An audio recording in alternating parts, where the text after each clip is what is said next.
So combining thermals with your night vision is all the rage right now. If you guys watched our dual band video, I talk about that specific setup in depth. But today we're looking at a more, I would say, conventional combo, and that's going to be the clip-on thermal imager.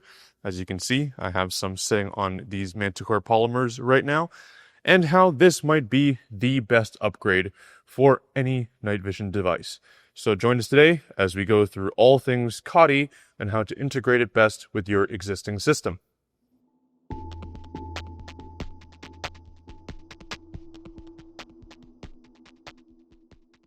So before we get into comparisons and why this might be the best upgrade for most night vision users out there, let's get into what a COTI is.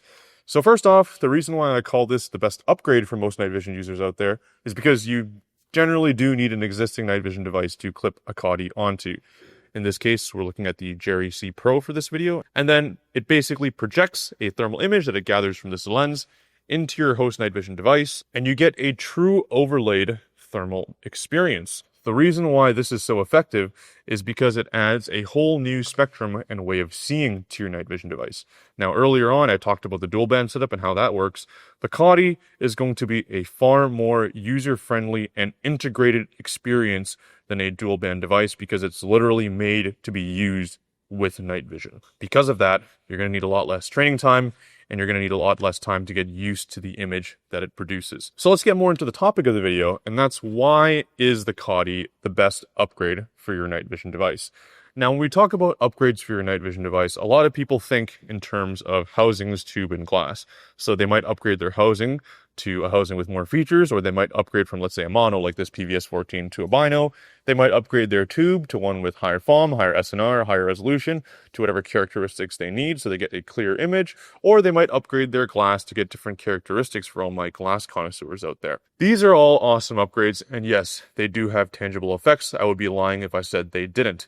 But like going from a 1080p to a 1440p monitor or even up to a 4K monitor, the effect is relatively the same. You get a clearer image. The COTI does something different. Because it integrates a totally different spectrum to your image, you actually get to see much more information than just simply upgrading your tube class and housing. And this could be, in terms of pure capabilities, a much more economical upgrade than upgrading what I said before. So to illustrate that point, I have two devices today, and we're going to do some through the tube videos and look at these two devices to kind of look at the two extremes of what you might do. So over here on my naked PVS-14, we're going to keep some of the variables the same. Same housing, same class, in this case, Noctis PVS-14 with Noctis US mil-spec glass. In this 14 that's naked, I have a Photonis 4G high gain tube. Very, very high-end performing mil-spec tube. But as a unit, even as a mono, this thing costs more than some cheaper binos out there. Now, in terms of pure cost, this PVS-14 will actually cost around the same. Now, in this 14, same housing and glass, like I said, but we're running a much more modestly performing intensifier. The difference being with this guy is I have, as you can see, a COTI attached to it. And all in all, the cost of this device and this device actually ends up being a lot closer than one might think. So let's put these two in very different scenarios to show off why you might want a COTI and why this might be the best upgrade in terms of capabilities for your night vision device.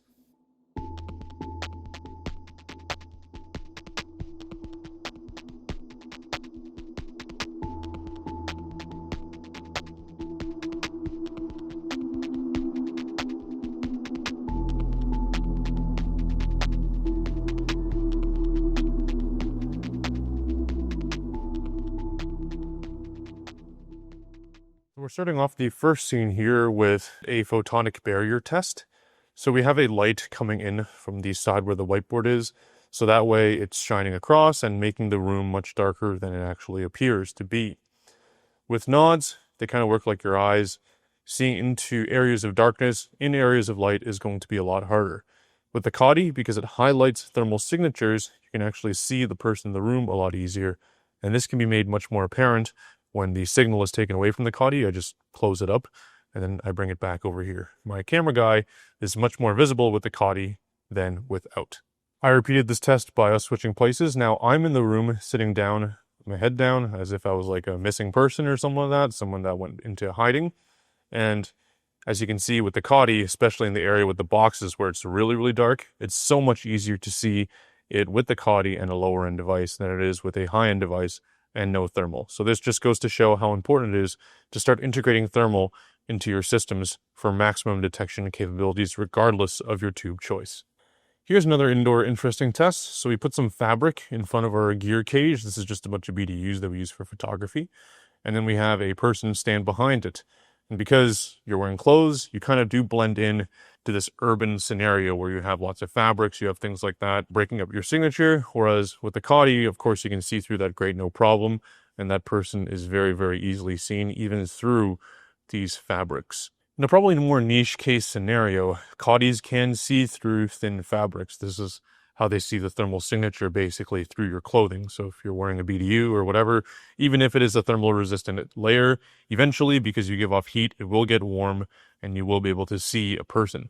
Now, this might not be useful for everyone, but if you're doing a lot of search and rescue work, a lot of niche things, this might actually be a very, very useful thing for those kinds of purposes. Finally, we have the COTI in a zero light condition. As you guys know, no matter how good your night vision is, even if you have 4G high gain, filmless tubes, whatever, you're still going to need some light to amplify your subject. So in this case, we closed off this interior room, we blocked off all the light sources inside it, and here you can see the COTI has no problem detecting a human subject in this room with no light, whereas the 4G tube struggles. Even the highest end tubes will need a little bit of light, whereas the COTI supplements that by not seeing light at all. It sees thermal radiation. This is why we call it night vision for your night vision.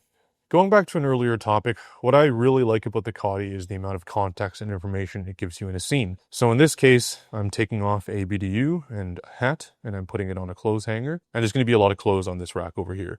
But with the COTI, you can actually see which one has been recently worn. Imagine entering a room, you see something that's warm, even if it isn't a person, because normally ambient objects don't emit heat, it does give you a lot more context on how to act in these unknown environments. This doesn't just apply to clothes, but it also applies to objects. The COTI can give you evidence of recent human interaction, and that might change the way that you approach an environment. Of course, at this point, it's very well documented that COTIs work really, really well in outdoor forest environments, allowing you to see people and living things through brush and undergrowth. And in this case, the Jerry Pro with our NVT tube is no different. In these forest environments, I would have a very, very hard time seeing a person, especially if they were still through the trees and undergrowth. Whereas with the COTI, again, they stick out like a sore thumb. Super easy to see them even through sticks and branches. So you've probably seen a lot of COTI test footage and all those things online, but what does it look like in force on force against other night vision users? And here I actually have a perfect example. So guys with the COTI have advantages over guys with nods, and we're at a Milson here at the compound. This is a coworker POV. He was laying in wait in the forest, and this forest was very, very dark. There were many night vision users there, many of them with very, very high-end tubes, but he was one of the few guys with a clip-on thermal imager. Now, these guys were walking past him. Some of them were maybe only 10, 20 feet away from him, and they couldn't see him at all. He was lying supine in wait in the woods, and you're going to see the results of that right now.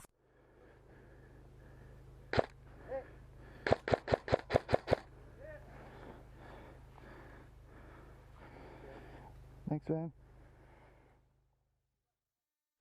Alright guys, so there you have it. That's the comparison video for the two devices. And as you can see, while sometimes the night vision image itself isn't as clear with the lower performing tube, this guy can really, as our kind of slogan says, see the unseen. From my experience, using this thing as a hobbyist in force-on-force situations, the guy with the thermal is often the guy that's lasing and leading. I've never seen a case where some guy has a super high performing tube and he's like, man, I see that guy over there. You guys can't see him. I'm going to laze him out for you. I've never really had that happen personally, but I have had that happen lots of times running the COTI. So again, COTI equals information, and information equals power and decision making for you guys out there. So now that that's out of the way, let's put these two devices to the side and let's get into an example thermal setup with a bino that I've been running lately.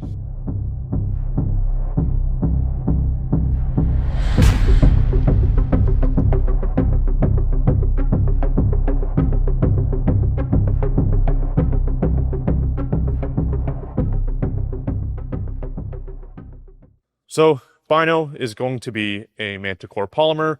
Excellent device, full featured controls just came out.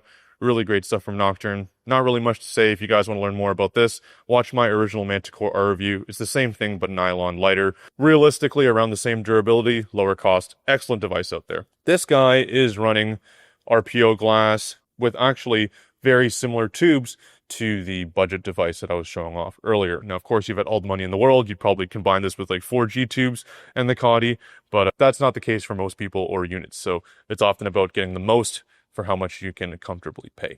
Now, RPO glass. The reason why I mention RPO glass is because it's actually really, really well suited for clip-on thermal imagers. If you notice here, I have this clip-on thermal imager on this Noctis lens, and because the lens itself is a bit longer, you don't actually get as much range of adjustment for focus, and it's actually a little bit harder to focus than using shorter glass such as the RPO. So if you can see here, lots of range of adjustment. I basically get the full range of adjustment for focusing on the RPOs. So if I needed to use this for any close far observation, you totally can. So RPOs, I would say, are kind of COTI optimized. In terms of the clip-on thermal imager itself, again, Jerry C Pro, just like we've been using for this video. Really great thermal device. Big upgrades over its predecessor, the Jerry C5. This guy is running the same core as the Jerry C5, so you don't actually have a more powerful sensor, but it does get a better image, and there's a few reasons for that. From my testing, the algorithm inside this unit is better, so less false positives. The projector arm is also going to be a lot clearer. So if you've looked at a Jerry C5 before, you notice that the lines are really thick when you're looking at things. The lines and the image from this projector are much thinner, much crisper. It looks actually much closer to, let's say, a true fusion device such as a Jerry FB versus a legacy COTI device. It makes a big difference, even though the sensor is not different. What also makes this a more capable thermal is going to be the larger objective lens of this thermal. So this guy has a bigger lens than its predecessor, allowing it to gather more signal and therefore more information for the sensor to process. The buttons are also a lot more easy to access than the legacy knob of the old Jerry C5, its predecessor. If you guys have used the Jerry C5 before, you know that that thing really likes to spin around at the slightest bump. That's no longer an issue for the Jerry C Pro. It has these nice, really, really tactile buttons on the side that you can feel and actuate, and they are stiff enough to not get accidentally pressed. Another huge upgrade to the JC Pro is going to be the actual focusable front objective lens. Now, generally, you don't need to focus the front lens. You can just set it to infinity and it's good to go. But if you do want to get the sharpest image possible, especially if you're working at things really close, like you're doing CQB stuff, having that focusable front lens is really nice. As you can see on the side over here, this guy can take internal or external power. Now, on internal power, it runs a CR123. And honestly, unless you're using this device in a very pinch application, CR123 is maybe only going to last you 2 hours max on ideal conditions. But for most users, I suggest using the included battery pack. Now, this guy hooks with this cable over here. It replaces the internal battery, and it just becomes an external only device. And it hooks all the way to the back of this cable, where it hooks to a battery pack on the rear over here that I have inside my CHSX Macabre block pouch. And in here, it takes two 18650s for up to 12 hours of battery life in ideal conditions. So it goes from 2 to 12, goes from basically lasting for a very quick little op to a full night's deployment. Now, you might ask, well, now that I have a battery pack for my thermal in the back, I can't run off-board power for my nods. And yes, that is kind of true. Currently, there's no splitter cable for this thing yet, but that's something that, might come down the line depending on demand. And if you really did want to, you could probably integrate two battery packs to the rear with a little bit of Velcro and nylon and magic. That's up to you guys to finesse that. But for me, I don't actually think that's really a big issue. So the COTI lasts 12 hours, and this night vision device and most night vision devices on internal CR123 or even AA power, they're going to last 20 plus hours. Now, depending on your conditions, you might find that insufficient, but for me, I've always found it really easy to carry, let's say, 2 or 3 CR123s in my kit versus having a battery pack. So again, there's lots of ways to set this up. That's just how I do it. Now, going back to the battery pack itself, I've mounted it sideways so the battery port sticks out to the side. For our pouch, I find that it works easier. It also makes the whole thing a little bit less tall, and it's pretty secure in there. It's not going to fall out with any normal use. I've actually included 2 CHS multi-curve lead weight plates in there, so this thing is perfectly balanced, as all things should be, and it's very, very comfortable to use. I haven't really had any problems with it. The coiled cable allows it to articulate out of the way, no problem, and as you can see, full stowage and no issues there. Now, bringing this back down, I kind of want to point an interesting thing out. So the COTI itself is compatible with any night vision device that uses PVS-14 optics. So whether that be a PVS-14, Nocturne Industries products, LLI products, the new DT2, all those goggles can use the COTI because it has this bracket that comes out of box that can adjust and fit on to the infinity stop of the front lens. Now, if you see a lot of pictures out there, they clip the COTI kind of directly up and down like so. Now, while that looks cool, and I do that for product images, I actually find that not the best way to use it. And the reason that is because if you're using this with a rifle, having it up and down, you can imagine shouldering the thing. You have this kind of thing hanging down there. Don't take that out of context, please. And it's not the best experience. Bumps into your buffer tube or your stock. Also, it gets in the way of the thermal image. So what I do and what I recommend people doing is you offset the COTI a bit. And how I like to do it is in the middle here, so you get that cool three-eyed splinter cell effect, and that gets it out of the way of the rifle. So here I'm going to pull out a little Nerf gun that I'm going to show you with. Right now, I'm aiming through the Nerf gun, and it works actually surprisingly well. If I had the COTI on the bottom, you can imagine it would probably bump into the rail over here. Another advantage of running it offset is going to be the fact that this thing still collects a thermal image because it's not blocked by anything. So you might have seen videos of guys doing stuff with a COTI, and they're actually passively aiming down their optic, and they can still see a thermal signal. It's pretty magical, right? Because COTIs can't normally see through glass like most thermal devices. How that's possible is, again, it's offset. It's not actually looking through the glass, it's looking around it, and it works surprisingly well. So there's going to be 2 modes that are included in the COTI in terms of image mode.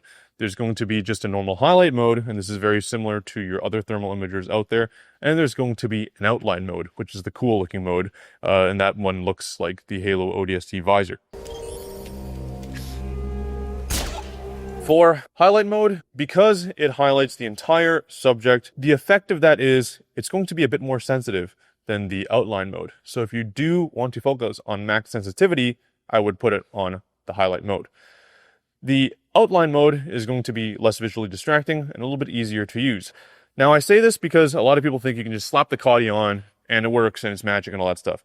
There is going to be a learning curve with the COTI, like integrating any technology onto your kit. You're going to want to play with the image alignment to make sure that it works properly. You're going to want to get used to adjusting the brightnesses for different environments, the contrast for different environments. So just because you put this on your device, it's not an immediate superpower. There's going to be a little bit of a learning curve and settings to optimize to different environments. So you're often going to find yourself pressing those little buttons, so get used to them as much as you can.